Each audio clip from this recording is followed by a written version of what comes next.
Good evening, good evening. Good evening. What's happening, everybody? It's Mike and Kim here, live from Arizona. How hot was it today?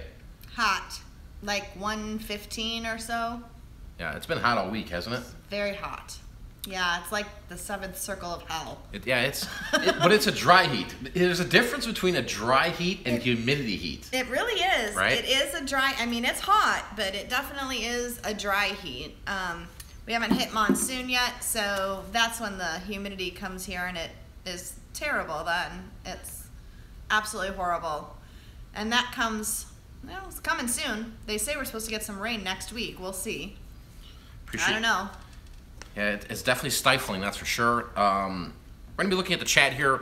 Just want to thank all of you guys that are coming in and watching us live tonight. We're going to do a Q&A. We're basically pulled questions from my channel the past week. And then we have a topic that we're going to be discussing. Then we're going to open it back up for a Q&A. So we're going to be here for a little bit. Again, appreciate all you guys hanging in there. Yeah, today I almost died. It was one of those days. I was choking on a popcorn kernel. I couldn't get it out of the back of my throat. You couldn't. It was and I remember a couple weeks ago you had that happen. I'm like, do I need to call 911? I mean, what's going on here? They like get stuck like right in the back there. It was terrible. Uvula. I don't know. It's terrible. Uvula? Uvula. Uvula.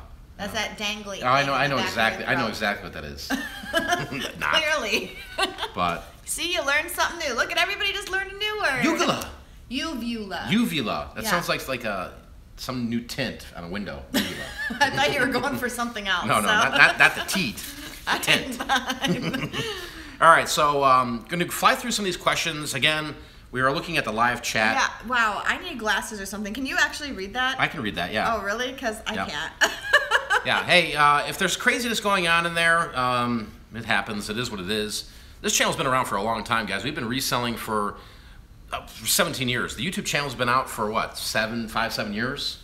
Well, we've been here. I'm going in my 5th year for school, so the 4th year here, and it was several years before that. So yeah, I mean 7 years probably.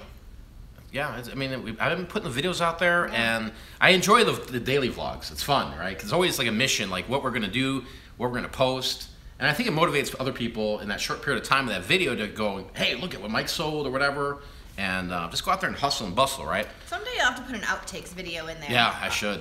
Because there's a lot of footage that doesn't make it into there's a lot of stuff, and for the record, they don't take forever to make. They don't, no.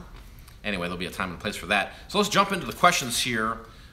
First one is from Melody Armbruster. Thanks for the video. Looking forward to the live one. Hoping I can catch it. Do you use a program do you use a program or app to get the white background in your pictures, and how do you? Well, let me answer that question first because it's a double question. Yeah. How do I get the white background? Okay, so it's pretty much it's in my garage. It's a tiny little spot. It's just a little table we got from IKEA. It folds down. It's a basic mannequin. We got a lighting kit on it, and then white walls. So it shines there. There is some shadowing to some extent. So I photograph it, and I can be done at that point. But I'm anal. I am anal. Yeah. I mean, when I'm listing stuff like on eBay, photograph-wise. Yeah. It's got to be pro, honestly, or I won't even mess with it. Yeah. I mean, I've listed some stuff on other people's eBays where it's like, yeah, okay, let me list 50, 60 T-shirts in an hour or 2 hours. And there's ways to make it look just okay, but on some of these other accounts, I really want them to look professional. And so what I pretty much do is I just zap my camera, Wi-Fi the images over to a computer, and then I just basically run it through a Photoshop program. And it's just a couple clicks, and it gets rid of all of the background. Sometimes I got to touch it up with the paint. I know a lot of people are saying, oh man, it's a lot of effort for that. I know I showed Steve one time, he's like, Jesus. I'm like, it is what it is though, but that makes me happy. That makes me feel comfortable selling that item, believe it or not, right? Because if somebody was to complain and say, your color's off, that's off, I'd be like, dude, I don't think so, because the other thing is too is color correction. Yeah. A lot of people have problems photographing reds and oranges with just their standard camera, and I've bought items like that where I'm like, oh man, I got it, and dude, it's way off. Yeah.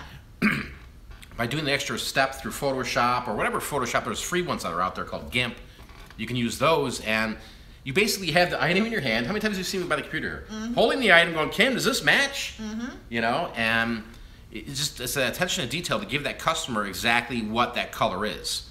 And I know it's extreme, but I'm really proud of my photos of what we've done with them. And I think they speak for themselves that there's a reason why I do think I get more money for most items because my pictures look pro.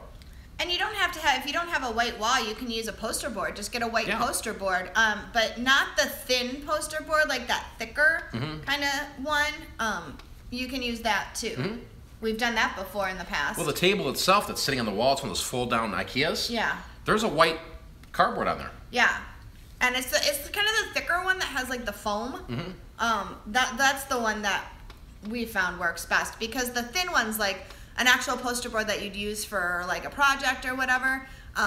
They get bent really easily, and you'll see any sort of crease in there. So if you get it home from the store and, I don't know, your eggs fell over on it and you've got a crease on it, now that's going to be on your picture forever. Yeah. So. And you can, again, if you're photoshopping, it's no big deal. You can just Photoshop it out. But like, you can go to Home Depot or Menards or Lowe's, and they have, it's like Tyvek backgrounds, right? Tyvek for properties, for building homes.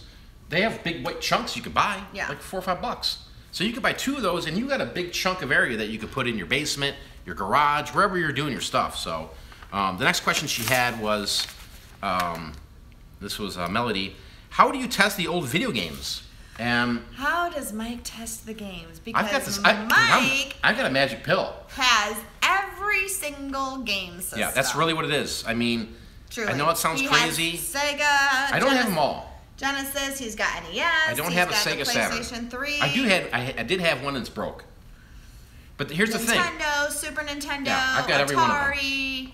He's got all of them. And the reason for that is just to purely test the games. And it's fun when you're doing that and you're testing games, you're buying games. And but I got to make sure they work. Like, I mean, I've seen comments where like, I don't test it because I know it works. And it's like, dude, no way. There's no way. I made a video last week and I was showing you guys how I was polishing the games. Well, 6 of those games, after I clearly polished them, I tried to play them. Remember, I was throwing a fit. I'm like, this damn Super Nintendo? I couldn't get it to work. So I'm like, all right, threw them in a pile, and I repolished them again. Second time's a charm. After that second polish, every one of those games worked. You know? Must have just still been some crud in there or something. So, but that's the thing what I'm saying is, when you're reselling items like that, reselling it to a collector, you're reselling it to somebody who wants to enjoy that game again, right? Give them the product. Make sure it works. Well, and let's be fair, because somebody says there's no way you sit and play that whole game beginning to end. No. And that's not. Let me emphasize this, right? So, I mean, that's clear that you. Yes. I am not. Play it for about 10-15 minutes. I'll play it. More. I'll play it for if I'm enjoying it, right? If it's double dribble, dude, and I'm in, and I'm freaking. Yeah, the other day I was like, threes. didn't you check that like an hour ago? But I was playing like NBA 2K like 15, and I'm like, dude, Kim, it's the third quarter. I can't stop now. Derrick Rose on a freaking hot streak. No, but. Here's my golden rule, right? And, to each his own. I'm not saying you have to test the game and go through every level of Zelda. Just, if it starts to play, I think you're good to go at that point, right? Now, there could be an issue with the game later on where it freezes at level 34. I don't know that. I'm not sitting there taking the time to do that, Because it's a lot different with video games than it would be like vinyl records. See, vinyls, I could just throw them in. I got record players in the house, in the garage, because I'm always listening. While I'm doing something else. And if there's a skip, I just pull it off and it sits in a corner, right? I mean, there's times where like, Mike, I went out for a cigarette or whatever, and you're like, it skips. Damn, Jethro Tull skips, and I got to put it to the side. But it's just, again, it's that customer satisfaction. It's having that product that, you are comfortable, you're confident that when that person buys it, that they're happy. Same with like cassette tapes, right? Get them, rewind them, invest in a cheap tape deck player or VHS player, whatever it is with those type of older tapes, and rewind it a couple times, right? Play it from the beginning, play 20 seconds of it. What is that? That's not gonna waste your life. No. Play it. If it's working, it's good to go. Now, if there's a problem at the 34-minute mark, well, then there's a problem. Then it's up to us to have customer service and say, we're sorry this happened, we can refund you the money, send it back to us, or keep the item. I mean, it happens a lot. I mean, DVDs and stuff like that. I mean, I'm not going to sit here and watch all those DVDs we got at Goodwill. No. Plus, there are horror films. Some of them I don't do horror films at all.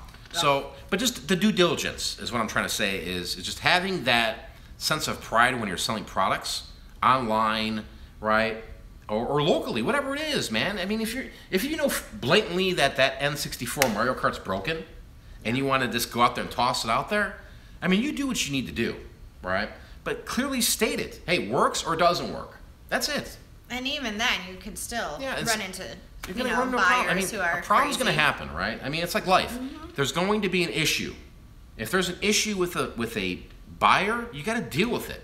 You got to figure out what is the issue and try to resolve it to the best of their liking. Some buyers just want $2 back on a $40 item. Hey, man, what can we do for you? Oh, we sold a action figure on Etsy. Yeah. From the lady that, remember, she was downsizing, and then we bought all the Barbies. Oh, yeah. Yeah. So she had this box, and I don't remember if you saw it. There were, I don't know what, this Black Shadow or... Oh, yeah, she did, yes. Remember? Yeah. And she was the one telling me, she goes, they're broken because that's how they came. Like after 3 months, black hole figures. Yeah. Well, I shared that. From like the movie. Yeah, Black Hole or TV show or I don't know, whatever it was. But the guy, when he got it, he goes, you tried to scam me, blah, blah, blah. So the first thing I did is I went in that seat and I looked at my pictures and I'm like, whoa, dude. I'm showing the broken legs and everything. Yeah. And his complaint was, you sold me something that was broken. And then I looked at my description. I mean, I spelled it out. Yeah. And then I not saying I confronted him, but I told him, I said, listen, you know what? Sorry this has happened. Sir, maybe you misunderstood. The pictures are there, the description. I'm more than happy for you to send it back to us, and I'll refund the money. You know what he says? I'll keep it. I think I'll fix it. Okay, move on. and you know what? Because I know there are sellers out there. They're like, well, here, look. Once they hear that complaint, they go right in their pocket. Here, sir. Here's your $25 back, or $50, right? They don't want to get the negative. A lot of people think negatives is like, oh my God, it's a terrible thing. Right. They're going to ruin my business. You got to understand how you deal with these people. I mean, 17 years of dealing with eBay customers. Right. It's not fun. It's not pretty. And there's a time period where you can really gauge based on what their conversation is to you. Yeah. And again, 100% money back guarantee. That's our thing. You don't like it, send it back. Right. You know? All right, so hopefully that answers your question there, Melody. Moving on to another one we got from Justin Hell. What's up, buddy? Justin's good. Justin's always commenting on the vlogs. Appreciate it. Appreciate a lot of you guys that are commenting. And for the Q&A, what's your thoughts on people who sell vintage band shirts for pennies, or the quick flippers who are desperate and ruin the pricing on eBay? That really frustrates me. Yeah, well, I mean, if people are out there selling vintage concert shirts, you know, for pennies, I would say, man, I mean, I've done it for 12 years, guys. I just buy them off. I snipe them. Snipe them. You're gonna sell a 1987 John Cougar shirt or a 1992 Pearl Jam shirt. Buy it now for $9. We're buying it. Especially at this time of year man. when I'll buy it. We've got no garage sales out here to speak of, really, you know, and it's hotter than Hades out. So this is a great time to hunt other people's places, other people's eBays, and see what you can find, because you can. There's a desperation mode, right? Because again, I'm not saying, you know, eBay, there is slow times. It's official. If you don't think eBay in the summertime is not the slowest time of year, then you got to do a little more homework for yourself, because it is the downtime. You can even call eBay or go to a conference and where there's actual eBay representatives there, and they'll tell you straight up, yeah, the traffic's not there. Think about it. Why is that? Weddings. There's people going on vacation. Kids are out of school, right? So there's not a lot of eyes on eBay or Amazon, but there's always eyes. There's buyers that are out there. And there's a lot of us resellers that are out there where we're like, okay, does that affect the market that so-and-so sold that Pearl Jam t-shirt on auction for $18, or maybe they did buy it now for $25? I don't look at that. I look at that as an opportunity for me to buy it, right? Because there is this desperation right now, honestly, online. True. People are like, oh, dude, I got an offer. Oh, what was your offer? Well, I got this Grateful Dead shirt from 1989 when Jerry Garcia was still alive, and they're playing, obviously, but... You know, I had it for $50. I just got a best offer of $15. Should I take it? I need the money. I got to pay my light bill. Again, you got to do what you got to do as a hustler, man, as a reseller. Right.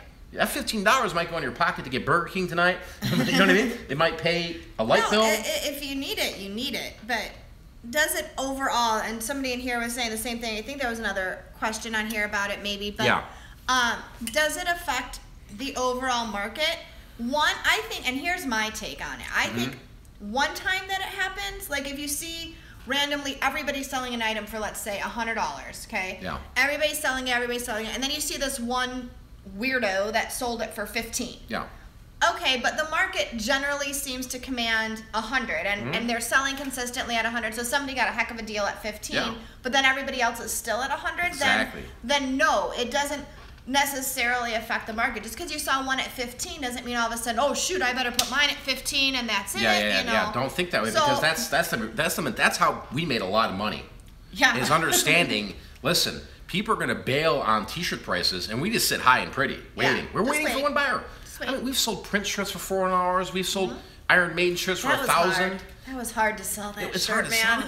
But you know what I mean? We waited. A lot of those we waited. You know, we just waited until the market came to us. Now, again, those are, I would call those rarity shirts. Sure. I mean, I'm not talking about a 2002 Melissa Etheridge shirt, because it's all over eBay right now. Yeah. You just type in concert shirt, and people are calling vintage concert shirts last year's Backstreet Boys. Yeah. Vintage Backstreet Boys from 2016. It's like people lost their mind. I mean, that's my pet peeve, guy. I hate when people put the word vintage in it, and it's 2015. Yeah. I got the 2015 Eagles vintage concert T-shirt. That is not vintage. That is not vintage at all. But an original Prince Purple Rain shirt from, you know, the 80s, that was... Yeah. It sold for the right amount. Remember, it sold the day he passed away. And I called you and I'm like, oh my God, it sold. You did, before we even heard the news. Like before I didn't know. Because I was in class. And so Mike had texted me saying, you know, oh my God, we sold that Purple Rain shirt. And I'm like, I was disappointed. I was like, oh, well, good. You know, like good that we got the money. But it was one of those that I really had an emotional attachment to that I shouldn't have. Well, my whole closet's that way. So then at lunchtime, you know, that's when I see his text. I'm like, oh, you know, and I'm on whatever. And then across my feed came that Prince had died, and I sent him back, here's why it sold. Prince just died. Yeah, I was like, damn. And I was like, oh my God. Oh, it was a sad moment. Yeah, but you know, back to what Justin's saying. I mean, if you're selling these common type shirts, oh hey, Krillin sent me, looks like $5. Can you read the? Thanks, Krillin. I appreciate it. The super chat thing's new to me, but I appreciate it. Can you read that question, Kim? What's up with Indonesian, Malay, Thai concert shirt sellers? I didn't think Butthole Suffers went to Southeast Asia, and how did those shirts get there? Yeah, you know what? There's a history on this, and I would consider myself a semi-expert, possibly an expert when it comes to concert shirts. You know, there's big demand overseas. Malaysia, Japan.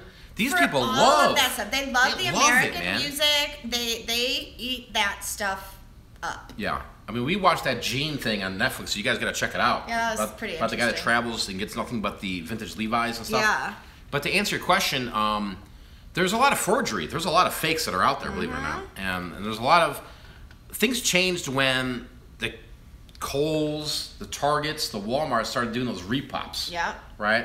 And that's another reason why these places buy them. They buy the originals so that they know how to recreate it. Recreate the artwork, recreate the feeling of the material, you know, as best they can. I'll be honest. If you gave me a shirt, no joke, this is how confident I am. You gave me a shirt and said, Mike, reproduce this, I can reproduce it. I'm not going to go into detail about it, but I can do that because we've been screen printing. We sell T-shirts all the time that are brand new. I know vintage feels, right? It's not that hard for me to go grab Screen Star shirts that are blank, right, and reproduce T-shirts to sell them for a higher dollar mark and pretend that they're original. But I wouldn't rule out people in Malaysia when you're selling a concert shirt to them, right? Those are really good buyers, believe it or not.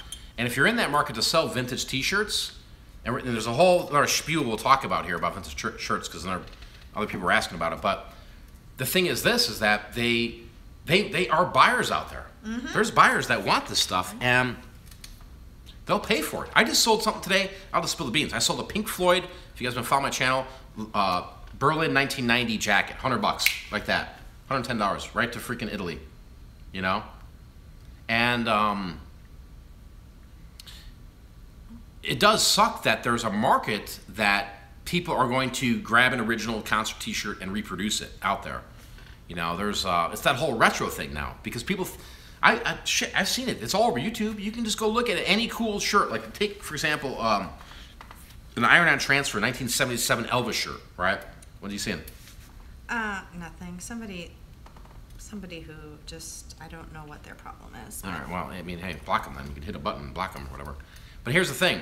You know, people are reproducing shirts. There's no doubt about it. And, you know, when you find an original one, you got to do your math on it. Double check, take a look at it. Hey, post it, share it to me. I'll tell you. I mean, I've had hundreds of people messaging me, Mike, is this legit? Is this real?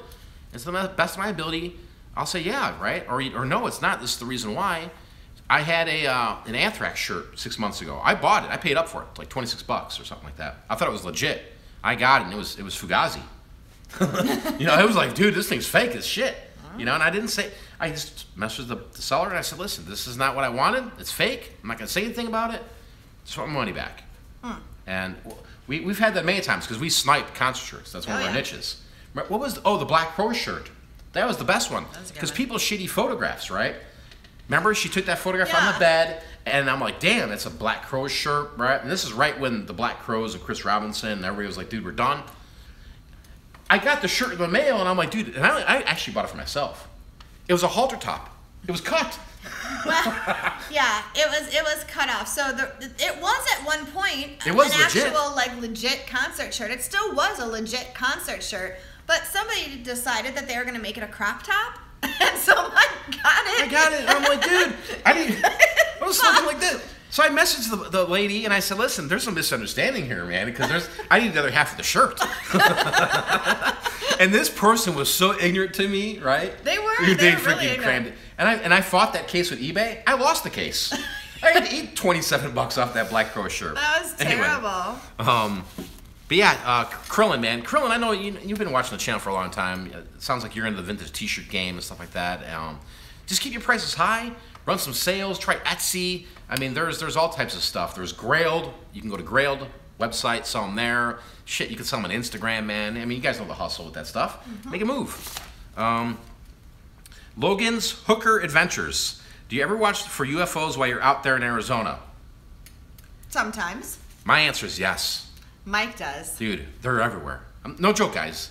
UFOs in Arizona, I am telling you, as a Chicago boy, you come out here, again, I'm in the middle of Phoenix and Tucson. Right here. It's pitch black. And there's stuff everywhere, guys. It's freaking nuts. It's like, what is going on? How many times I grabbed you? You'd be sleeping. Kim, come out here. Take a look at this. I know, 2 in the morning. He's sitting there. Come on, you gotta see this. There's a UFO out there. There's a strange light, Kim. Yeah. And I'm like, okay, I'm going to bed. Now let's just be serious here. Has there ever been one where you're like, dude, I can't explain that?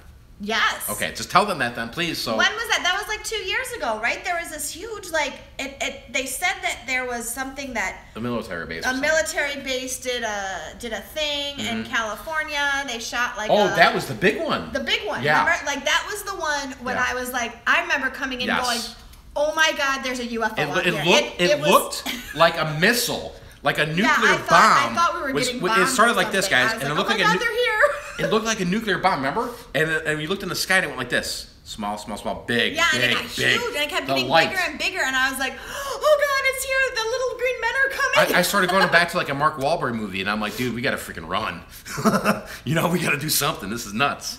But yeah, that's the beauty of out here, honestly, is the skies are amazing, and you can see a lot of cool things, and other than crackheads that are running around, thieves, stuff like that. But yeah, UFOs, really in the future here, I'm really want to get to a point where I can just do more exploring. And I could tie them into the vlogs. I know. And that would be really fun. So, but yeah, Logan, that's for sure. Patricia, loyal follower, great video check for you every day. Your Amazon tours make me want to visit again, but got to make the cash first. Question for you and my fellow teacher, Kim. She's a teacher too. She's a teacher too. Patricia, do you guys pay for promotions on Etsy and eBay? What's reasonable? Can you notify us like a day ahead of time of a live show? I don't want to miss it. I'm sorry. Yeah, the live show, I mean, I wish I could. I think if we can maybe do, like, because you're off work now. Yeah. Like maybe every Thursday night, or maybe set up a time that's probably better. But here's the lowdown on the promotions. Etsy, yeah, I've done it. I've done promotions on Etsy. It does work. It's like anything. It's like if you're using Google or using Facebook, anytime you advertise, a lot of times you can ask multi-million-dollar corporations. Right? How's your advertising? Does it work? They're going to give you 2 answers, right? The first answer is, yes, it does. The second answer is, do you make money off it? And they're going to say no. But they're going to say, listen, once we pull our ads, like imagine this. Imagine if Coke or Pepsi and all these big corporations pulled their advertising. They would become irrelevant, right? See, I don't know if I necessarily agree with that, though. Not a big company like that, because number one, they are so established that they don't even need to advertise really anymore. Okay, yeah. So those. Okay. You see what I'm saying? Like Coke and Pepsi are so worldwide. They could not advertise in America, and you're still going to go to the restaurant and order a Coke. True, totally, yeah. You're not going to all of a sudden order but it was years of building up to that, Sam's right? Club Cola. But I think, but here the way they feel is, man, when they see that they spend millions and millions of dollars at advertising, billboards, this, that, and now it's all about new products, right? Let's give you a cherry, a Coke with a jalapeno slice in it. Yeah, like that Pepsi that we saw the other day, the red, white, and blue. Oh, Mountain Dew, the red, white, and dew or something, which had this flavor and that. I don't know. That sounded really. But that's the thing is they got to keep their name out there. I mean, in reality, those companies that are so big like that could just walk away and just sit back, and people are going to still buy. Like you said, they're still going to buy. I want a Coke. But you know, we're not talking about that. We're talking. We're not Coca-Cola money, guys. No. You know, poor Mike's over here and Kim's trying to sell freaking records and some cool shit, and that's all we're trying to do. But so the question is, then I know we've done advertising before, like Google advertising for different things. We were doing it for driving. That's how we built our website. Right. So that really worked, and that worked really well to drive traffic to our own website. Yeah. As far as eBay and Etsy, though, in general, I can't think, and maybe you have, and I'm just not sure. I can't think of any time that you've done it a lot. It's not like an all the time thing. It's not like with Etsy, for example. Let's talk about Etsy real quick. Etsy, it's not. I tried it 3-4 times. The first time I tried it, I let it go for 4 months, and then I kept getting a bill, and I'm like, dude, what's going on with Etsy here? I left the promotions going, so all these promotions every day were adding up, and it was costing me $400 or $500 a month, and I'm like, damn. But I was getting sales from it because if you look when you do promoted listings in Etsy, it'll tell you exactly what's happening. There's analytics, which is great. But I would say yes, if you've got a really killer niche or something unique, yeah, try it. It's very, very cheap on Etsy. In terms of eBay promoted listings, I would say, honestly, the best approach, in my opinion, is if you have quantity. Let's say you buy a wholesale deal, a liquidation deal, well, you got some quantity, right? And you're going to put out a listing there. It's going to be good to cancel. Just throw it up there, right? Promoted listings. Pay the money. It's cheap. And you're going to get some action on it. There's no doubt about it. But it's got to be an in-demand product. I was talking to somebody yesterday, and they were talking about breast pumps to me. And I'm like, okay, breast pumps? Okay, I guess we can have this conversation or whatever. But the thing was this, is they were like, hey, I've got this new breast pump coming out. I'm like, okay, that's going to be a product if you're doing an Amazon or eBay, right? Okay, again, what is your search title, right? Type in Google, type in eBay. You got to do some homework on these products. Just type in breast pump on eBay. Thousands, 10, 20, 30,000 items come up. So how are you going to differentiate yourself from everybody else? Yeah. That's when you have to promote your item, right? If you're into that product. Now, if you're like, hey, I got this cool Nike graphic t-shirt at the thrift store, I should promote that, Mike? No. There's no need to promote a single you're saying freaking... if you have something that is pretty generic, pretty common, so to speak, and there's a lot of it on there, that might be a time when you want to do a promotion. That's what I would say. As opposed to, let's say you've got, a 1978 Fleetwood Mac shirt. But you if you have that 1978 Fleetwood Mac shirt and you have some other good vintage gear in the corner of your store, I mean, you got to have some good stuff. So maybe promote that to get them in the store. Yes, exactly. And get them excited. Same thing. You'll see this all the time on eBay. Hey, buy one record, get one half off. Those are promoted listings. And what that guy's trying to do is to say, listen, buy this one right here, because he's got a store chock full of them. He doesn't have 40 records sitting there. Again, you know what I'm saying? So there's different ways, and we can go into that further at another point in time, but just as a quick answer, that's the way I would do it. I mean, if you've got a connection, you've got 100 grill covers right now. Yeah. Or perfect example is Nike slides. We were talking about that today, heavy, weren't we? We were. Nike slides. Are you letting the cat out of the bag yet, or are you going to wait? No, I'm not going to wait on that one. Okay. But for you guys that are out there right now, just think right now. Nike, okay, what is the terminology for it? They're called slides, sandals, flip-flops, and there's another name, right? Is there another name for it? Well, slides? I just call them slides because flip-flops to me have the thing between the toe, you know. I know there's a difference between them all. As far as I'm concerned, they're just slides. Okay. And I think that's Unless something has changed, but I still believe that's the teenager lingo as well. I don't know. I try and stay hip into what the kids call it. I know. And so I still think they call it slides. You're more hip than I am. I don't know what's going on. But however, I didn't know. Totally maybe off topic, but not. It's a little bit related. I did not know that that name slides came because that's what they call them in prison. I learned that recently. That's good to know. That is where this whole thing came from, because that's what they have to have in prison, because they can have laces or whatever. You do know in the state of Arizona, average prison inmate, $147 a day. Terrible. I know. We went that way, but anyway. No, seriously, guys, girls that are out there, just think slides. I am telling you right now, you go on eBay and just type in. Do people know what a slide is? I'm going to grab one real quick. Grab a slide. You want to see one of mine? You probably don't want to. Nobody wants to see yours. No. Okay, so anyway, again, if you're at the thrift or the garage sale and you see slides, even used Nike slides, used Nike Air Jordan sandals slides, sell. So because a lot better than Allen Edmonds shoes, guys, right? So when people are trying to sell you 200 items, amazing shoes, these things, guys, I'm telling you, used. Like the rubber soles. Now, not this particular brand. This is New Balance. No, I'm just saying these are like, whatever brand. Look them up. But, and they've got like the Velcro here. So that's a slide. Yeah. That's what we're talking about, just in case somebody wasn't sure, exactly what we're talking about. So that's what we're talking about. That's if you're not familiar with how those work or what's going on, check them out. Here's the other tip on that is if you are the Ross, Burlington Coat Factory, Nike outlet, you can crush it right now with those. Again, if the prices are right. If the price is right, baby, I'm in. Give me freaking those Nike slides for $6 a pop. All right. All right, so I'm going to go on to Liz's question. Yeah, I want you to answer that one. I'm going to step out for a second. All right. I'm going to leave you alone. Are you going to be okay with these? With the cool people that are out there? I think I'll be fine. Right. Take care of it, guys. Me and my peeps, we got it right now. All right, you got it, right. So, but I am going to get in a little bit closer so that I feel like I'm not out of the loop here. Okay, there we go. So Liz Schultz is a Pick for Profit member, and she had a question. Also, she has a great YouTube channel as well, if anybody wants to check her out. I believe on the side of Mike's YouTube, he's got a spot that says like people that he watches or things to follow or whatnot. So I think she's there. And I believe it's just under Liz Schultz. It might be Elizabeth Schultz or Liz Schultz. I'm sorry, Liz. I don't remember exactly what it is. But that's she's got some great videos about reselling. She does some with food, and she made some really yummy stuff. So I'm still waiting to try those recipes, but I'll get there yet. Anyway, so Liz had a question. And I think it's a really good question, and it's one that a lot of people struggle with, and I think it's whether you're a beginning reseller or an experienced reseller, I think everybody kind of struggles with this part. And Liz, I'm going to cut down your question just a little bit, because otherwise I can talk forever.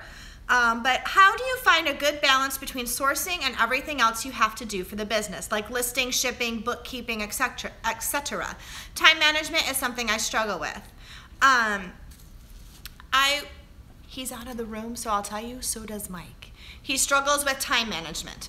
And so what happens is he'll start doing one thing, and then his mind like goes a million miles an hour, and then he'll stop, and then he'll go do something else, and then he'll be on to something else. And then sometimes things would just be like half done. So a lot of times what I'll do is have Mike, when he gets up in the morning and he's drinking his coffee and he's doing whatever he's doing, make a list. Right? Make a list. I have to get this done today. And anything that happens in between time, happens in between time. But I need to get this done. And really, if you put some time to it, like from 8 to 10, I'm going to list. From 10 to 10:30, I'm going to take a break. I'm going to take the kid to the park. I'm going to do some laundry, whatever it is. From 11 to 1, I'm going to go through my invoices, or I'm going to go sourcing, or whatever the case may be. So kind of make yourself a schedule, like a daily routine schedule. As far as bookkeeping, I've used QuickBooks for years. I need something structured for me to do the books, to keep everything ready to give to the accountant. So I have used QuickBooks for years. We started out using like Microsoft Money and things like that years and years ago. But QuickBooks has really been a big time saver for me because I can transfer things directly from the bank account. So if, let's say, we're out and about and Mike says, hey, can you pick up paper or can you pick up some ink or whatever? Well, I don't usually do anything with like the business account. So I'll usually just use my my debit card for that or something like that. And so then I can just transfer that right into QuickBooks that I went to Office Max or Office Depot or whatever, and that's a business expense for ink and things like that. So QuickBooks is a great way for me to keep track of all of our business expenses, and I can categorize them right there. So I can take my monthly statement, or usually what I do is once a week, like on the weekend, because that's usually when I'm home to do it. But I can take the stuff from the bank account and just quickly transfer it into QuickBooks and categorize it for the taxes so that I know, was this like the monthly internet bill, or was this supplies, or was this a shipping sort of thing. So that is a great tool for us to use. Shipping, bookkeeping, obviously shipping we do, every day. That's something that Mike will do usually in the afternoon. Sometimes he'll do it in the morning if there's stuff from the night before. Then he's got a cutoff time that he says, okay, from this point in the day, I'm not going to ship anymore for this day. Now, sometimes if he's still in the middle of it and something comes through, that's fine. But let's say like 3 o'clock is the cutoff time. By that point, we're heading to the post. Everything's packaged up. Yeah, I'm not we're running going to around the post office, chasing an order just because somebody ordered something, right? And that's more of like it's just a system, just to have it for so long, with the shipping. It's like, hey, I'm going to ship. I wake up in the morning, I print all my invoices up. They sit there, and then it's that time frame. I'll go pick the orders. Here we go. When I go to the post office, or if I'm going to the thrift shop or whatever it is, it's just done in the morning. I go, here's the orders. I pick them. But if somebody orders something at 3:30 and they're like, hey, I need this ASAP, okay, I'll do that. Right. But I'm not, if it's somebody orders something, And it can wait till the morning. Yeah, wait till the morning. I mean, most resellers don't even have a one-day handling. I think one of the greatest things that you can do if you're struggling with time management, you're struggling with organization, start yourself off by giving yourself a schedule. That really is the best thing you can do. And schedule in eating time. Schedule in, this is when I'm going to take my lunch, and I'm going to take a 30-minute lunch, or I'm going to take an hour lunch today, or because I'm going to go have lunch with my friend or whatever, We have a lot of freedom here, guys. We do, but you got to map it out. I can't stress this enough. Map out your day. Yeah. Right? I mean, I'll spend all night tonight going, okay, what am I doing tomorrow? I know what I'm doing tomorrow. I already know right now what I'm doing tomorrow. Things might change where, there's a deal on Craigslist or Facebook, and I'll run there, but map out your day. It's important, because if you don't, and we got young kids. Right. We're not that much younger anymore, but when they were young, it was a handful. Because Liz has young kids. Yeah, Liz has young kids, so you have to schedule time in, to play. So sometimes what you have to do is schedule, okay, during nap time, I know that I can't be packaging stuff up during nap time because the tape gun is loud, or the boxes or whatever is loud. So during nap time then, I'm going to be listing. Yep, list some drafts. Stuff like that. Or I'm going to be maybe during nap time on Wednesdays. Every Wednesday, I'm going to I'm going to do my bookkeeping on Wednesdays during nap time. You got to do bookkeeping it at some point. You do. You really do. Or maybe it's, hey, maybe Wednesday the house is quiet, everybody's taking a nap. Then go in there and look for opportunities. In the last video I mentioned, find 10 items that you have no idea about. We're going to be talking about that here. I know this is a little lengthy Q&A, but we wanted to make something of really good value to you guys. So if you're enjoying this part so far, hit the thumbs up, let us know. We'll move on to the next question, but appreciate you, Liz. Again, follow her, Liz Schultz. She's on YouTube. Great channel. A lot of women's clothing stuff. You can learn a lot from her. We got Susan Coster. Why don't you and your wife escape the heat and run up to the White Mountains to thrift? Payson. Was that Heber, Sholo, etc. Got some great scores in May. That's awesome to hear that, Susan. Weren't they just having a big fire in Payson? Was that up in Payson? I don't know. I don't know if you're watching, Susan, but I thought they had some wildfires going on. We would love to. We want to travel more. We want to go up more north and stuff like that. And Maddie just got a job. Yeah. So we're not going to mention where she works, but she's just got a job. We're really happy. Today was her first day. As they get older, we can travel a little bit more throughout the day, right? Obviously, when you're at school, this year will be kind of neat for me because Anthony was homeschooled last year, right? So like I was stuck to the time frames, but I could run up there and back. This will be kind of a unique year for you because both kids will be in high school this year, so Maddie will be able to. I can go get me a job at Taco Bell. Chalupa, here you go, sir. Heaven help us.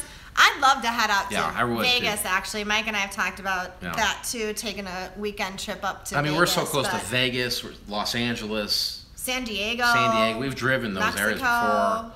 And we just got to get around to doing it, which will happen. That'd be great. But I definitely want to explore more of Arizona in terms of thrifting. Here's the next question from Theo. Wait, you got to do this. What? Hold on.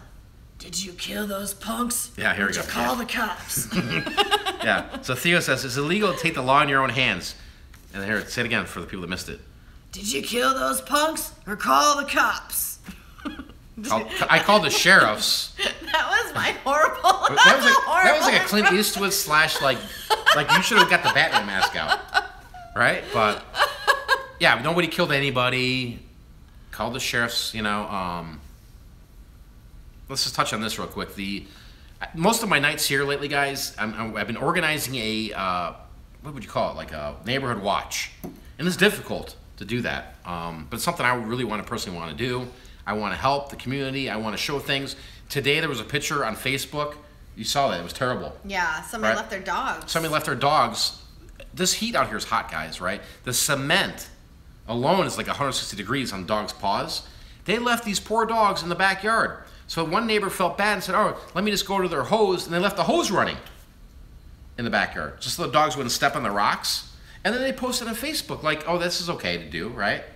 And I'm sitting there watching, and this woman took pictures, and there's trash. They're saying the house is abandoned. I don't know. It's craziness. It's craziness out here, But there's also craziness on our road, a couple roads down. And we don't live in like a ghetto, guys. Trust me. Do we live in a ghetto? Maybe we do. I don't know. Well, I don't think it's the ghetto, no. But the problem is we have these two neighbors that are up to no good, and the cops already know about it. And so if they would just leave, then life would be great. Yeah, my one neighbor, they broke in his house, they stole all his stuff, and he's on the porch every night, And I said, let's just do a neighborhood watch, brother. Yeah. We got cameras, everything, guys. We got tripwires. Anybody comes around here, dude, Night it's like Fort Knox. It's all good. Yeah. But yeah, nobody got hurt, Theo. Here's a question from Relic Picker. Hey, Mike, you listing on all apps individually or in one shot somehow? I think you're referring to like the local stuff. I don't know of an app right now where we can take an item and it automatically goes from Letgo, OfferUp, Facebook, the whole 9 yards. If it's out there, somebody let me know. If it's not out there, let's talk. If you're an app creator, there's money there, right? There's definitely money there, Relic Picker, right? So if somebody can come up with that concept where we take these items and go from where we're at. What's going on in the chat? Somebody's texting me saying shit's out of control. Block them. How do I? Just click their name. No, it's this one. No, here. So block. So go back here. It's this one right here. Right, block them. Oh, wrong person. Hold on. Sorry, we're trying to block people. Hey, this is the internet, guys. This is YouTube, right? If people want to come and they want to act like fools, that's great, right? Yeah, please. If you don't want to be here, then just leave. Like nobody's. And here's the thing. You really, at the end of the day, guys, I'm just going to give you an insight. We're not going to go crazy into this, but I'll give them their shining moment. Most of these haters are other content creators, right? Because that's the thing now today. In today's 2017, all the resellers, they want followers. They want big people. They want to fucking feel like they're cool. And most of the hate, I'm saying most of this hate is from other YouTubers you might watch. So just keep in mind this, right? Somebody asked me a couple days ago, what's going on with our situation, with the threats and all that. Guys. Legally, we can't Legally, I'm not going to say anything, but I will tell you right now, it's probably two creators that make YouTube on here, right? And let me just say this for the other record, and we're going to get back in the show. I'm going to tell you this right now. I have never met in my entire life, being on YouTube here, trying to work with other resellers that are out there. I don't need other resellers. I don't need other resellers to make me feel good or to get views, right? I don't need subscribers, guys, right? I could shout people out. I shout people out because they have a good mindset, good knowledge. But lately, some of these people, they'll do whatever they can to get shout out. They'll do whatever they can to get internet famous, man. It's a joke, right? That's the end of the rant. Sherman says, what do you consider a low amount of views in a 30-day period? Is there a secret to get views up? All right, Sherman, really quick, I would say this. If you list an item and you get just 5 views and you're not doing any social media to pump your views up, and that's what you see after 24 hours of listing item, don't be scared. That's the norm, right? I'm going to take this for a minute and try and block some people every time here. You go check those people out. So they made a shitty comment, block them. I'm going to just go ahead and I'm going to have to go back a little bit. Sorry, I mean, this is part of reality here, right? I mean, we don't have a moderator. I don't want to moderate. I don't need moderators. My whole thing is we've done this by ourselves, guys. We've gone out there and resold, right? We built a channel here to help you guys. I make videos, and we do everything we can to share, to help out, to be a community. But I can't be. I said before, I can't police everybody. I can't sit here and patrol people, okay? And I'm not going to sit here and bash people because I've done this. Nobody wants to listen, okay? So you do what you got to do, but just remember, all right? When people are throwing fits, really look at their name, click on their name, block them, report them. That's all you could do. Sorry to interrupt your question here, Sherman, but the views, don't be scared about them, right? But if you're seeing that after a week and it's like only 8, 9 views, okay, so why does it only get 8, 9 views? How do we bump these up, all right? First off, you gotta ask yourself this. Is this a product that people are actually looking to buy, okay? Is this a product that everybody's looking at? If your answer is yes, okay, well then we gotta do a little bit more homework. We gotta look at some title optimization. We gotta look at your pictures. We gotta figure out what's going on here, why we're not getting the views. But let me just throw this out there right now. The slow time is real-time data here, okay? There's a lot of items that you can list that are in demand that you can sell, all right? But there's a lot of things right now that you can do, because this is the thing. You don't hear too many reselling channels out there talk about clothing and say, oh, no. Clothing, buy it now. Just buy it now. No. You could do that, guys, but you could throw it to auction, okay? The past couple of videos where I was like, hey, this what was that shirt? I forgot what brand it was. Men's like Orvis shirt or Columbia. That thing had 145 views after an auction. Just let it rip, man. You get a lot more views on your items, guys, when you have something in demand at auction, okay? Now, if you got something rare and you know it's rare and you're looking it up and like, dude, everybody's selling it for 80, 90 bucks, you know what I mean? Do your homework and see that. But yeah, there are items, like if you're selling postcards or you're selling basic stuff that, I mean, I've got snapback hats that are out there. I got t-shirts that are out there that maximum 30 days, you might get 9 views. You might get 1 watcher. It's kind of like dead product. I mean, honestly, I probably should just remove it. But at the same point in time, it's like, leave it there because I know from doing this so long that eventually it will sell at some point, right? But things are getting congested when it comes to clothing and stuff like that. I would just say this, just rip it and let it go. Let it go. Let it go, right? If you got something epically rare, buy it now. If you're a fast flipper and you want to do 30 days, right? Okay, after 30 days, if it doesn't sell in 30 days, I don't care how many watches you have.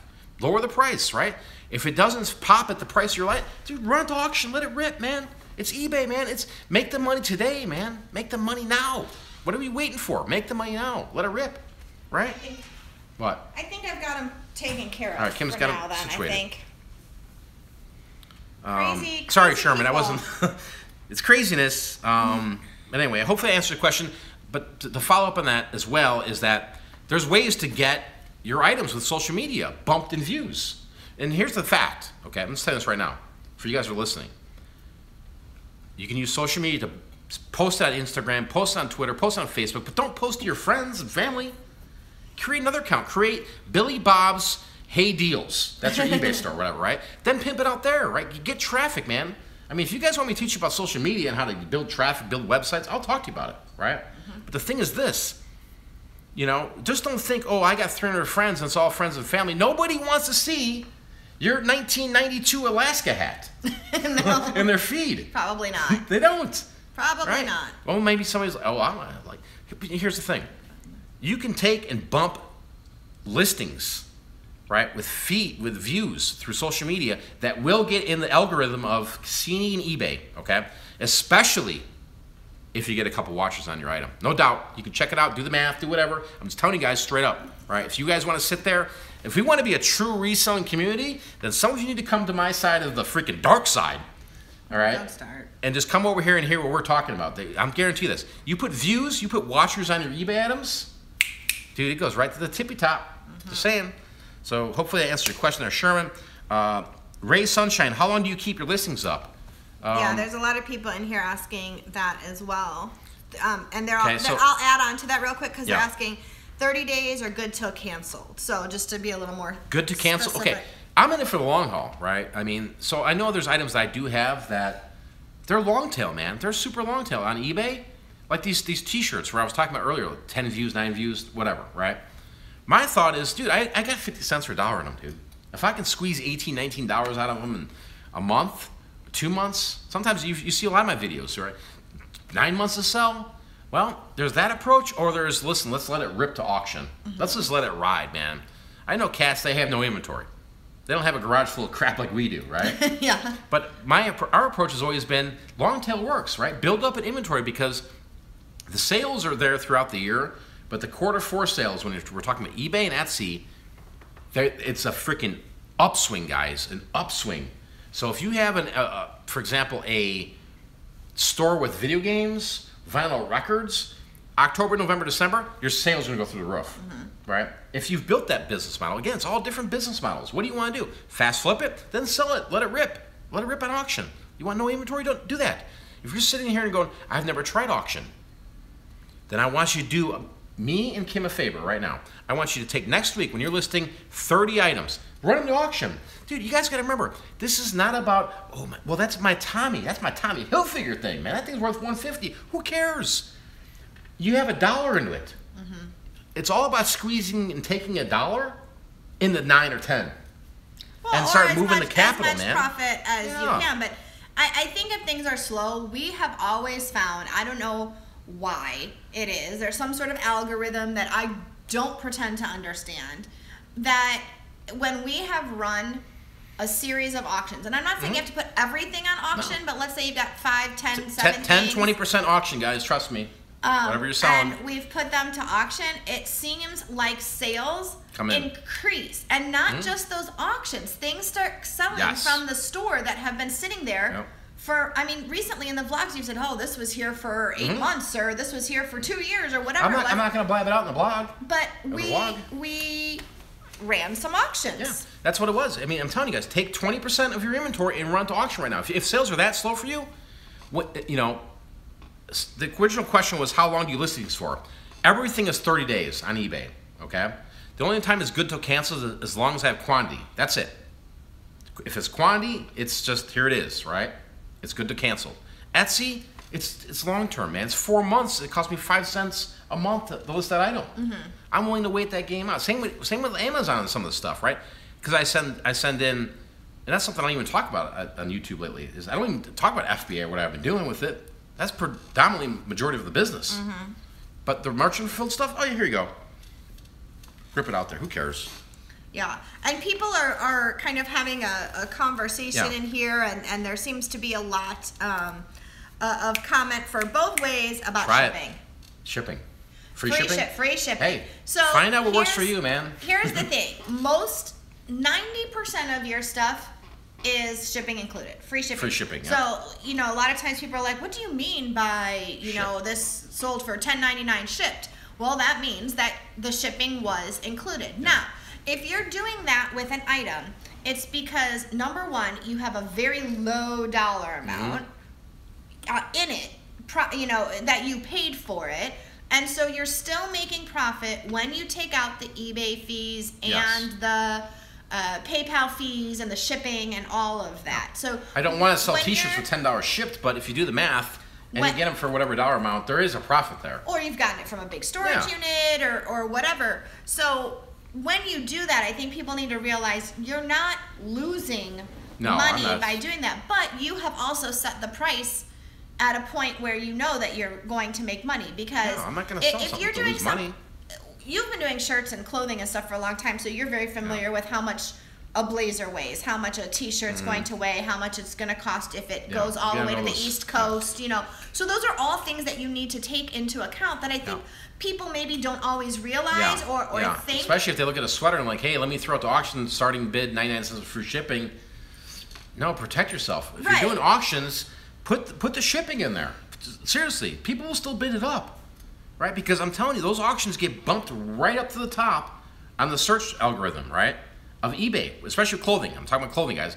You can do it with video games, you can do whatever you want. Right. Right? And just set it and forget it, but also protect yourself. And the way you can protect yourself is, one, once you list that item, when the first bid comes in, you don't lose money. Right. Make sure you're not say that a little bit differently. Make sure that you have set your auction price so that when the first bid comes in, you are not losing money. You are going to make money from that very first bid. And it might be a small profit at the first bid when it gets clicked there. But at least you're making At least you're going to make money if this is the only bid you got. This is something that I think that you said before. I don't know if you've said it recently, and there's been quite an influx in different people coming in and whatnot. So I think it's worth saying again that when you're pricing stuff, and I know that was a question somebody had coming up about pricing, but one of the things that you do, I'm just going to jump a little bit. One of the things that you do is you will weigh that item. Oh yeah. So that so what Mike does is, and he'll talk about how he comes up with the base price, but then to calculate in the shipping so he can say that it's free shipping, he's going to package it up, he's going to go over to the scale, he's going to weigh it, and he's going to see what is the most this is going to cost me. So like for us, it'd be going to the East Coast. If it went to New York or Rhode Island or something like that, that's going to be the biggest shipping amount. Yeah. So you're going to say, okay, this is going to cost me $5 at the most, $5 to ship, not including international and whatnot. Yeah. So you've got to include that in you your got to do the price. math. I mean, somebody posted on my channel about a week ago. They were bragging. They're like, dude, look at my eBay. Check me out. You know, they wanted people. Really, they didn't really care about my channel. They just wanted to use my channel as like an advertising program for their eBay store. So for shits and giggles, I clicked on it and I'm like, dude, whoa! I should make an example of this person. Everything was 99 cents of free shipping. They sold 42 items for 99 cents of free shipping. But they lost money. Every one of them was a loser deal. And I'm like, whoa, this is nuts. You know, but I don't want to embarrass people. I mean, we can see that. We see there's craziness that's out there, but just do it the right way. Next question here. Adventures in Arizona. He's got a YouTube channel. Really like the guy. This is the guy who goes out there. He's traveling. Thanks, Mike. Really appreciate it. We need to get together on one of my adventures. Would love to, man. That'd be awesome. Put it in a vlog. Put it in a vlog. We'll do something, man. Maybe when the heat breaks a little bit. Yeah, right. All right, got a couple more questions, guys. This is very lengthy Q&A tonight. Appreciate you guys hanging out. Teresa Webster, how do you find out so much information about the T-shirts? I'm just gonna say this from the start is that it's just more experience for me. I'm just being honest. I mean, I've been doing this so long that you could toss a shirt in front of me. I could tell you what genre, what year, what decade it is, just from the years of touching T-shirts.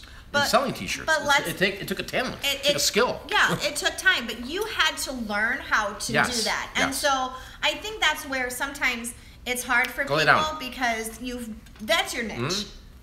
Or niche, if you're one of those people. Niche. Anyway, somebody from Australia told us that once. What do you mean niche? What do you mean it's niche. Anyway, but it wasn't always like that. No. I mean, you had kind of a handle on clothing or whatever, but you had to do your Google research, look up eBay sold listings, type in the name of that band, and find their concerts or whatever. It's trial and error. I mean, YouTube for a lot of you guys that are new to reselling, has probably made a world of a difference to you for extra money, But I mean, from having a Facebook group, multiple Facebook groups, and seeing people posting, hey, I found a 1971 vintage Led Zeppelin shirt. Mike, why isn't it selling for $500? And I look and I'm like, dude, because that was sold at Walmart. People can't make the difference there. And I think that was what you're asking, Teresa, is kind of how do you spot these? How do you figure them out? And I got 3 solutions for you. I mean, I have a website, pickforprofit.com. I talk highly about it. I show labels. But, for free resources for you guys, you can definitely type out vintagefashionguild.com. And even though I don't like this company, this website, I can't stand the guy. But I'll promote them. Defunct. Defunct.com. You can check them out. Plenty of plethora of information that's on there. Again, I personally don't like the guy. I think the guy's trash. No. but there's good information there for you to learn, right? So when you can look through and you know, free information, right? Free information for you to go and see. Here are these tags and what to look for, and but most of this is going to come with experience, right? Most of this is going to come when you're thrifting, you're at the garage sales, the estate sales, and when you're touching clothing, you're seeing clothing, and you're looking at tags. You'll just spot these a mile away, and it's going to take you some time. But man, you can. I think right now with that game, you can learn that in 30 days, man, and just pop it open. Is the door open? Oh, okay. I think really what it comes down to is education. Yeah. And I'm just gonna pop in here with this. Hold on, let's just finish this real quick. Okay. Because we only got a couple left. I can't pronounce that. Can you want to try that? Nope, okay. I don't. Somebody with a foreign name whose we're gonna call this H. Middle name is Hi, so or maybe HY. I'll just say it. Mike, when you describe certain items, you will say the item had or T, and will state the vintage 1980s or vintage 1970s. Is there a way to identify the dates that these were made? Or just search similar items, brands to figure these out. Appreciate all you do for this community. Some more. Yeah, I mean, again, going back to what I was saying, you know, you can go through those other 3 things, right? You can go into the Facebook groups. There's a lot of Facebook groups that are out there that, you know, you can post these tags and people will tell you what's happening. And, you know, some people will give you bad advice. Honestly, I see a lot more bad advice, especially in the reselling communities, where people are like, oh, that's vintage, and it's an anvil tag. No, that came out in '74, and, you know, that's why I got so tired of the Facebook. I'm like, dude, what are you talking about? That's from 1999, right? But go ahead, you tell it, right? Again, you get what you pay for, right? You get what you pay for when you're dealing with Facebook communities and experts that are, you know, 22 years old telling you that's a T-shirt from that's a 30-year-old T-shirt. Well, how the fuck would you know? Okay, watch the language. The language is bad, guys. Watch the language. Hello, we got a question from Jessica. Hello, forgive me if you've answered this 100 times, but do you have your auctions all end on Sunday, or do you stagger throughout the week? Thank you. I appreciate it. Majority of them are ending on Sunday, right? Tuesdays, if you're running auctions, run 5 days. I've been running a lot of 5-day auctions, guys, just to try to get it on Sunday. And on Sundays, I'll run 7-day auctions. You can stagger them throughout the week. Again, remember, you know, you can always have, and when you create a listing, you can just save it in your draft. You can pump it out at any time. If you want to go gangbusters on Sunday, you want to thrift all week, list all week, and then Sunday comes between 12 and 4, and all you're doing is making all your listings active, boom, boom, boom, boom, boom, to run 7-day auction, do it. But I can tell you this right now, I think you can run auctions. I would run them at night, okay? I would run them at night. I think that's your best site to see for most action that's happening. Yeah. You can work Mondays, Tuesdays, Wednesdays, Thursdays, Fridays. Just have them end at the evening. Just at nighttime, but there might come a time where things don't sell Monday, Tuesday, Wednesday, Thursday, Friday, where you just might just change it to Sunday only. You mostly have done Sundays. Yes, it's always Sunday. You know, but all right, let's let me move over here because I'm moving here. Really... I want you to read this one because I really want you to read this. Kelly. Again, okay, Kelly. I appreciate all you guys that watch the channel here. I love you guys. Me and my wife try to do as much as we can to help build motivation to you, show you items that sell. But I'm going to tell you something. This Kelly that's here, I see all the comments that come through the channel here. And this Kelly, nothing but positive for years. Love and positive. It's amazing. So as always, thanks for another motivating vlog. You rock. If it wasn't for you doing these and taking time from your day, we wouldn't have all the encouragement, knowledge that you offer. I'm so looking to finally catching you on a live show with Mrs. Kim. So I hope that you're here, Kelly. Yeah, cool. I think you've pretty much covered most of this. Have you ever done a video on how you decide on pricing an item, or do you just undercut everybody? Yeah, really quick question. I'll go into this in another detailed video. I don't undercut everybody. I don't. All right. A lot of times, believe it or not, I am 10-20% higher on eBay than most other people, because if you truly look at things that are common items that everybody finds, that it's just there's no money in it, right? If they're selling for $7.95, well, I've got the item. It doesn't mean I got to be at $7.94. I'll just put it at $11. Let it rip. And a lot of times that stuff sells for higher. So don't always, again, price it right according to the market. But when you see that low ball there, and if you're like, that's what I'm going to get for that, that doesn't mean that's what you're going to get for it. Price is a little higher. Remember, some people do also think, you know, hey, I'm getting what I pay for. So if they're, you know, somebody's $7, they're not always looking for the cheapest one. You know, sometimes your reputation and things like that will also top rated helps out. You know, you can drive things here. There's a super chat here, looks like. I mean, I appreciate it, Curl again. You guys don't need to send me money. I do appreciate it, though. I think it's funny. If you think corn is a veg, don't sell concert chairs. Yeah. Come on, even I know corn's that. Not, yeah, it's crazy. But thank you, Curl. Really appreciate music, it. But even I appreciate know that is a band. Appreciate it, guys. Where do you see that the buyer paid for global shipping? Really quick, you could do it through just click sold, right? And then look at the invoice details. You'll see it right there. It'll say on the invoice details, the shipping. And then, you know, when I'm reading them off, when I'm showing these in these videos, hey, this is sold, and I start to read off, I just print the invoice. And it shows me reading from the what was paid to the seller, and what was paid to the third party, and what was paid to eBay, and it breaks it all down right there. And he also wanted to know, how did you ship the sticker book? Media mail, or was it less than £1 and you shipped it first class? Yeah, the sticker book. The sticker book was that one priority, believe it or not. Yeah. I paid $8. That was heavy. It was heavy. Yeah. I think the buyer's gonna love it, because that was pretty damn cool. That was a just for us to go through it.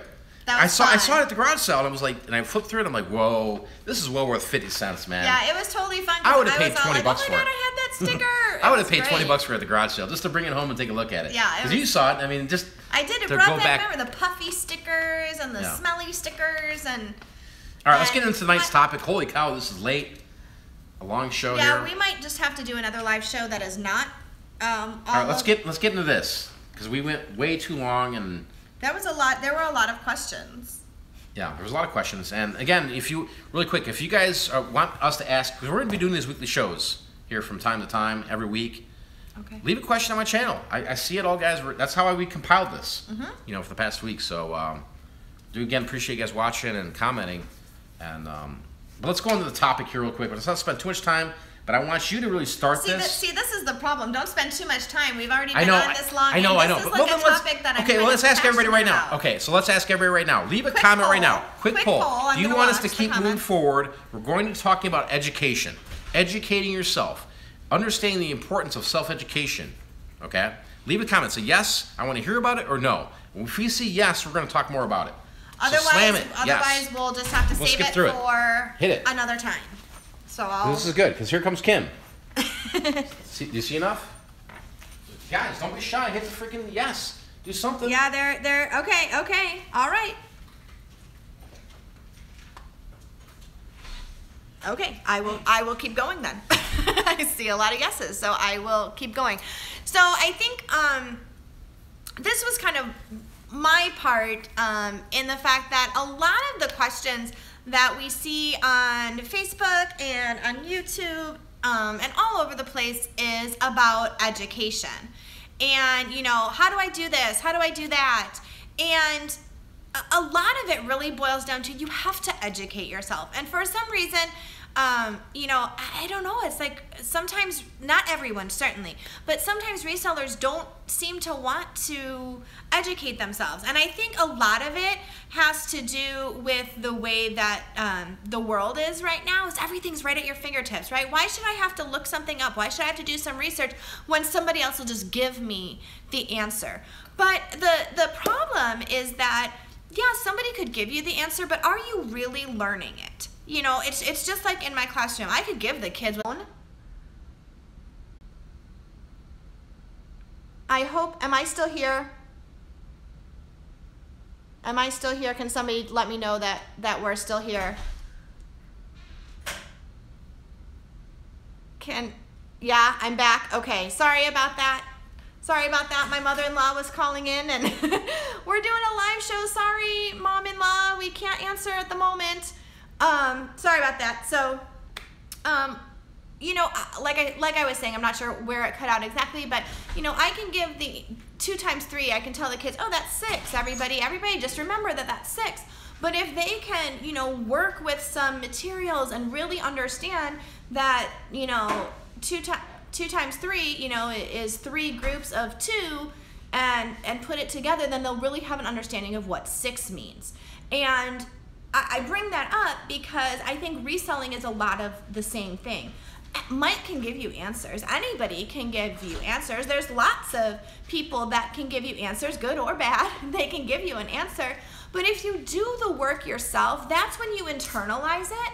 And that's when you know the next time you're out thrifting, or the next time you're at a garage sale, or the next time you're doing looking for a storage auction, you know, at that point, now you've internalized that knowledge. You've learned it and you know it, rather than just somebody telling you, oh, you should buy this or you should do this. People can tell you, but again, you need to do some research too. A lot of the questions tonight, and they're not bad questions and they're fine. How do you know that it's a 1970s shirt? How do you know that it's a 1960s shirt, whatever, or 80s or whatever?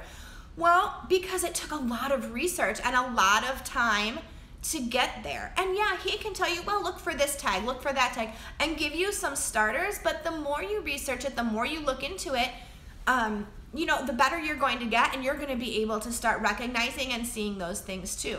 And I think that's why education is so important in whatever business you are in. Teachers have to continually take continuing ed classes to keep up with the latest trends and things that are going on in the education world, and to be on top of our craft, you know. And I think resellers are the same way. You constantly need to be learning, and excuse me, sorry, my nose is itchy. You constantly have to be learning, and you have to constantly be researching, and if you see something that catches your eye and you have kind of an interest for, but you know nothing about it, then go learn about it. You know, we live in a world right now with information. It's there. It is. Good and bad, right? But if you become Columbo, right? Yeah. You become the investigator, man. Yeah. It's all there for you, right? It's all just a time thing. But the most important thing is that you got to keep feeding your brain. If you think that you know everything, you don't. And if anybody's saying they know everything, it's an ego speaking, honestly. Because as human beings, you know a ton about t-shirts, the concert t-shirts, the vintage t-shirts. You know a ton about clothing in general. Yeah.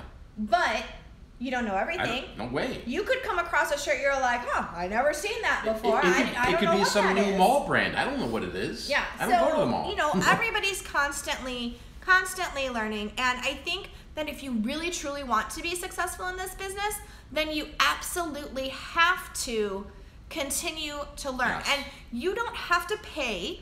Now, there are paid sites out there, some good, some bad, we're going to talk about that here in a second, you know, before we end it out. But there's, you don't, okay, there's paid options. Let's just get into it right now. There's paid options. Then there's just, you know, do your homework, right? Right. I am telling you guys, when I started reselling, there was none of this. There was none of this. Yeah. It was you in a thrift store, okay? Yeah. Not even smartphones. There was no phone. No. And you just had to look at it and go, damn, that's a Nike shirt? That's a jersey. I know what those sell for at the mall, man. Yeah. And you went, you know, you pulled the trigger and you ran with it.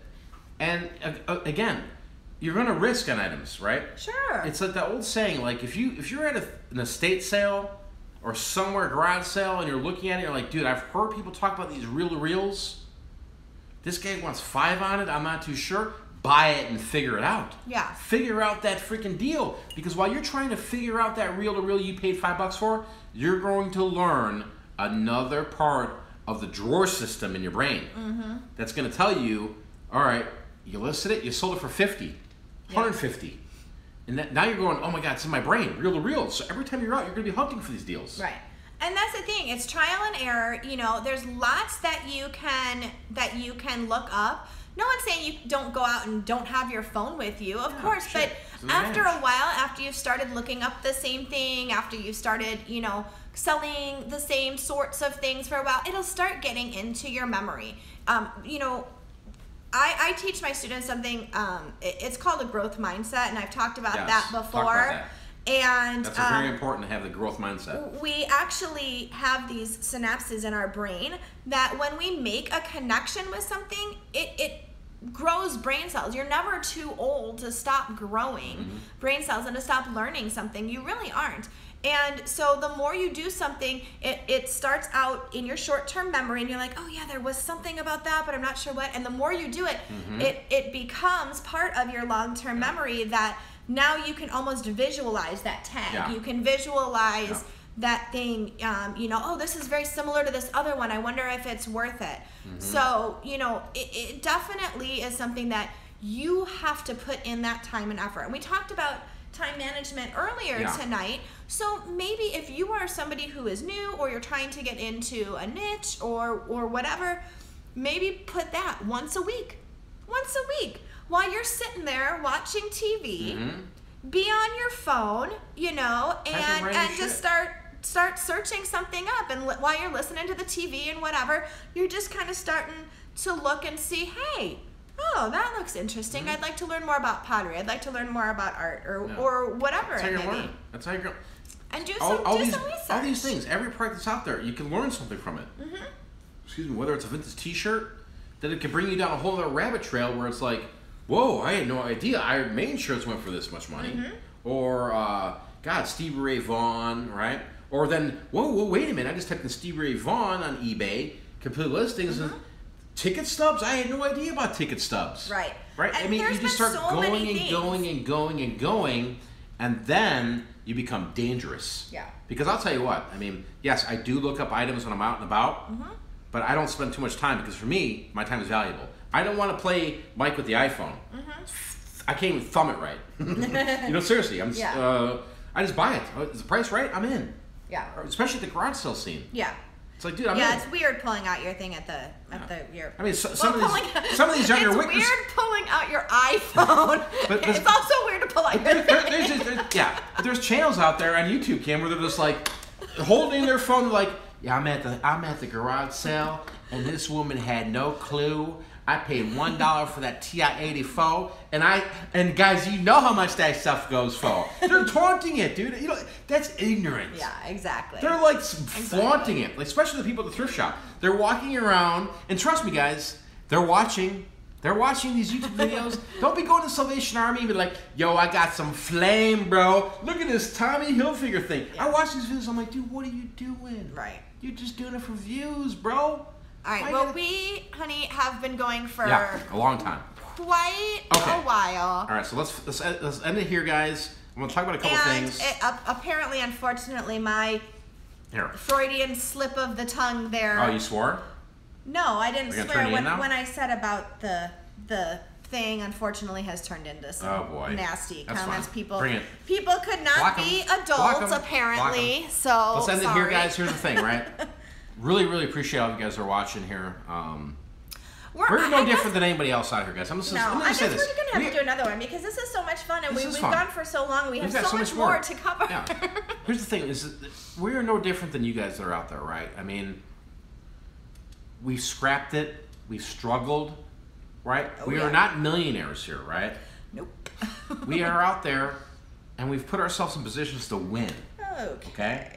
That's it, guys. Anyway. And we've done this through hard work, effort, consistency, patience. That's how we did it.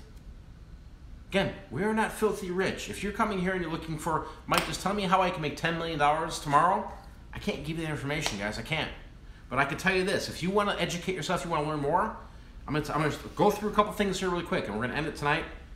You can visit my website, pigforprofit.com. Okay? I'm telling you, there's a lot of information there. Okay? A lot of information. Yeah. A shit ton. If you think my YouTube channel is great, you guys like my YouTube channel, check it out. It's $20 a month. That's it. Not pimping anything else. But now, let's talk about, go check out eBay. eBay's a plethora of information. Absolutely. You could be searching that in the toilet. You're in traffic. Search it out, man. Well, maybe they shouldn't do it in traffic, because that could be dangerous. Right, that's true too, right? We have enough crazy drivers out here. Let's not tell people to go search eBay in traffic. Education. Educate yourself. You could do eBay. YouTube. Yeah, you can learn a lot from YouTube. But remember, when people are wasting your time is valuable, man. I'm telling you, right? I mean, I just turned 41. I could be gone tomorrow, right? Yeah.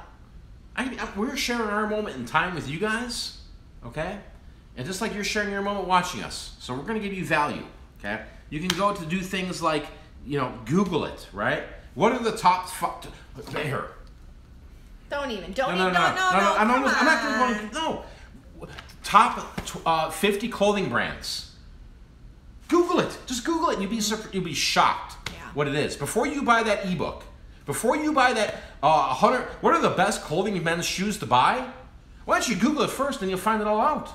Okay? Books. There's plenty of books out there. Okay? Physical books. Not some cheap eBay book written by some guy that's trying to scam you. Same guy, he's still out there. Nobody wants to talk about this guy.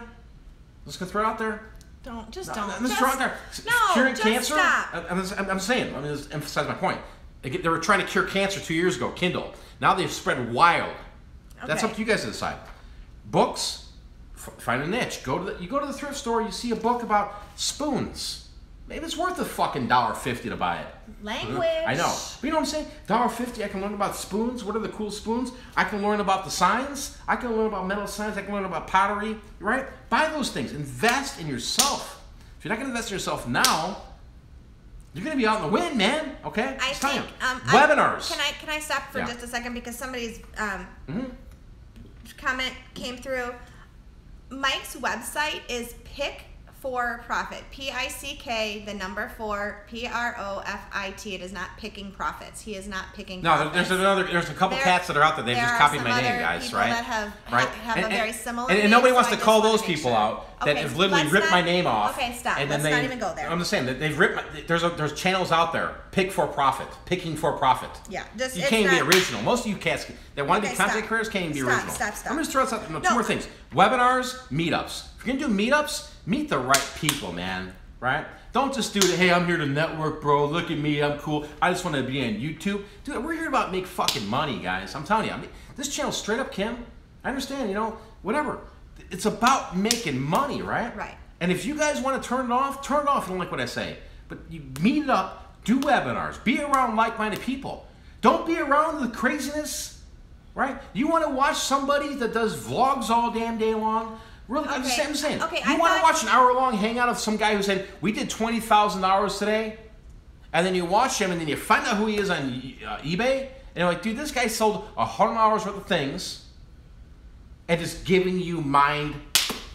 So I'm just saying, be real, be straight up. You got to be real, right? My channel's always been real here. I'm just telling you, it's real. You got to go out there and hustle, right? So here's some motivation for you. We're going to end it tonight, very long. I'm not drunk. I'm not out of control. I'm just telling you guys, go out there. You can do it. You can hustle. You can make the money, right? Okay? Be around people, the right people. Okay? That's it. Be around the right people and do it. You got to list these items, guys. You got to list them.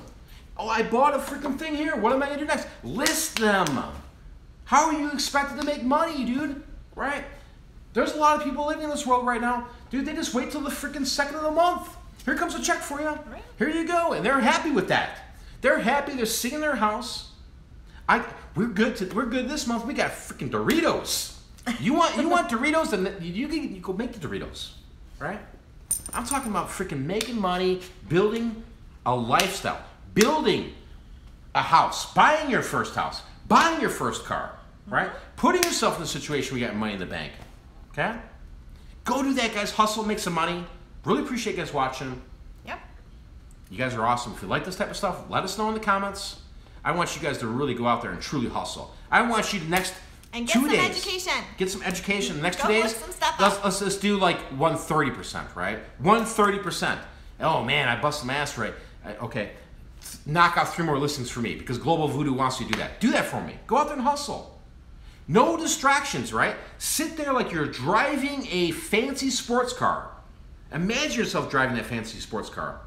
Even though right now you're driving a Honda Civic from '86, rolling up at the thrift shop, right? It's all nothing. Don't worry about what other people say or what they do. Nope. Because guess what? If you're driving the '86 Honda Civic and you got your blinders like this, guess where you're going? As long as you're working hard, you're educating yourself, you move forward, you're going to have more success than most people in life. God bless you guys. Kim? We're out of here. Peace.